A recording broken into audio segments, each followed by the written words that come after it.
সুপ্রিয় দর্শক শ্রোতা, আসসালামু আলাইকুম। আজকে আমরা এক্সেলের একটা গুরুত্বপূর্ণ বিষয় নিয়ে আলোচনা করব, যে বিষয়টা নাম হলো ইফ। ইফ হলো একটা শর্তযুক্ত ফর্মুলা। এই ফর্মুলার মাধ্যমে আমরা বিভিন্ন ধরনের কাজ করে থাকি, যেমন বিভিন্ন ধরনের রেজাল্ট শিট তৈরি, বিদ্যুৎ বিল তৈরি, বিভিন্ন সত্য মিথ্যা যাচাই ইত্যাদির ক্ষেত্রে এই ইফ ফর্মুলা খুবই গুরুত্বপূর্ণ ভূমিকা রাখে।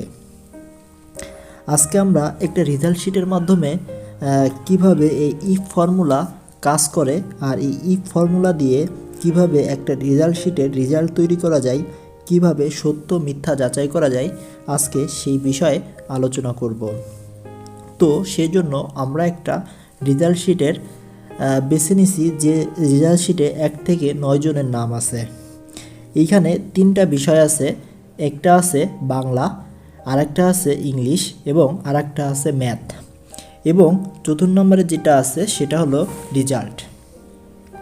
এই রেজাল্টে আমরা ইফের 2টা বিষয় দেখাবো। এখানে রেজাল্ট শিটে আমরা প্রথমে ইফ কন্ডিশনটা ব্যবহার করি। ইফ কন্ডিশন ব্যবহার করে এখানে যে কোনো একটা বিষয়ের সাবজেক্টে পাস করছে নাকি ফেল করছে সেই বিষয়ে খুব সহজে কিভাবে বের করা যায় সেটা জানবো।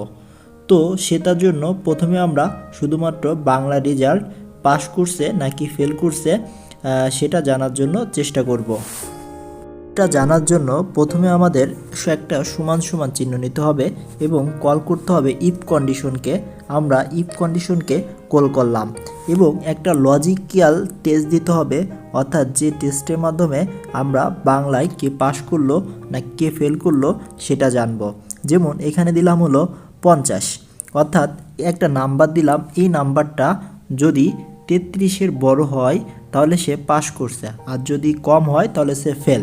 তাহলে আমরা এখানে একটা গ্রেটার দ্যান চিহ্ন দিব, যে 32, অর্থাৎ এটা 33-এর বড় যদি হয় তাহলে কি হবে।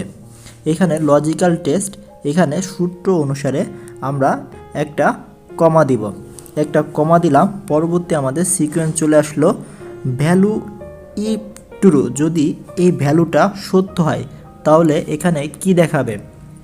আমরা এটা জানার জন্য উপরে মাইন্ড ব্র্যাকেট দিলাম এবং পাস, মানে যদি এই ফাংশনটা 32-এর বেশি হয় তাহলে সে পাস করবে। তারপরে একটা কমা দিলাম এবং পরবর্তী ভ্যালুতে চলে আসলো ভ্যালু ইফ ফলস, যদি ভ্যালুটি মিথ্যা হয় তাহলে কি হবে। যদি 32-এর কম হয় তাহলে সে ফেল করবে, আমরা লিখে দিলাম ফেল এবং ইন্টার চাপলাম। ঠিক আছে, এখন এখানে দেখি যে বাংলায় সে 32-এর বেশি পাইছে, অর্থাৎ সে পাস করছে। কিন্তু এখানে যারা 32 থেকে কম পাইছে, অর্থাৎ 33-এর কম পাইছে, তারা ফেল করছে। ইরোর দেখাচ্ছে, কারণ হলো আমি ডাবল কমা ইনভার্টেড ক্লোজ করে ব্র্যাকেট দিই নাই, এই জন্য ইরোর দেখাচ্ছে। এই যে এটা ঠিক হয়ে গেছে, এই যে আপনার দেখেন, এই যে এরা ফেল করছে কারণ এরা 32 থেকে কম পাইছে। এইখানে 32 থেকে কম পাইছে দেখা আছে। আমরা বাংলা রেজাল্ট উপরে বাংলাটা লিখে দিই, তাতে বুঝতে সুবিধা হবে। এবং ফেল করছে কারণ তানিম 32 থেকে কম পাইছে তাই ফেল করছে।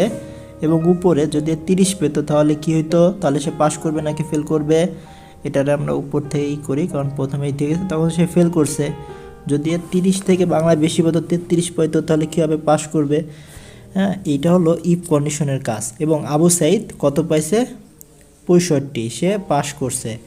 দেখেন, এটা হলো ইফের কাজ, যে এইটার মাধ্যমে সে পাস করছে অথবা ফেল করছে আমরা বের করতে পারি। এখন আমরা রেজাল্ট যেটা দিয়ে তৈরি করব, যেটা মূলতভাবে আপনার তৈরি হয়, এটা কেটে যেটা মূলত তৈরি হয়, যে 3টা বিষয় যদি কেউ 3টাই পাস করে তাহলে সে পাস করবে, আর যদি যে কোনো একটাই ফেল করে তাহলে সে ফেল করবে।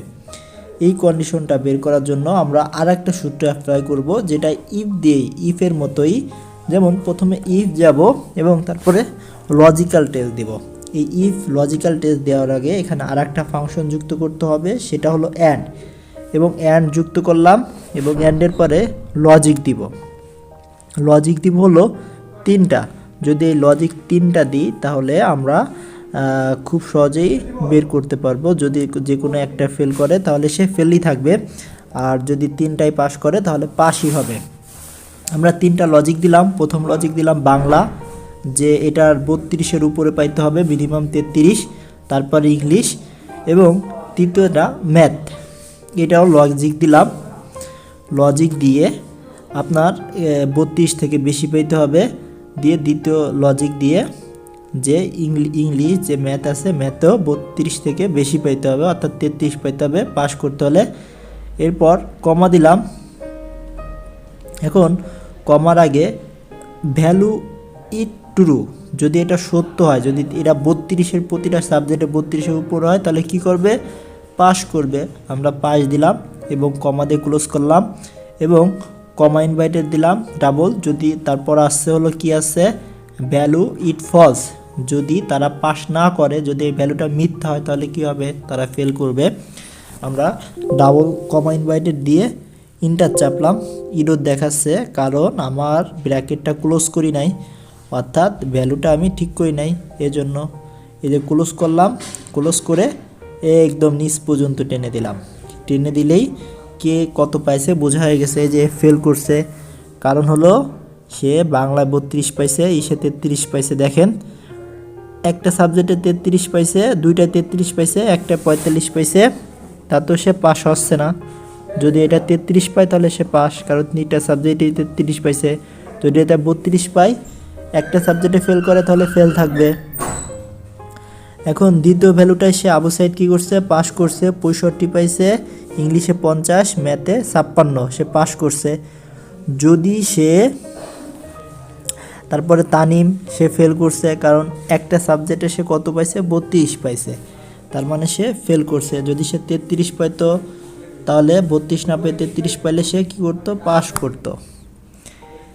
আমরা মূলত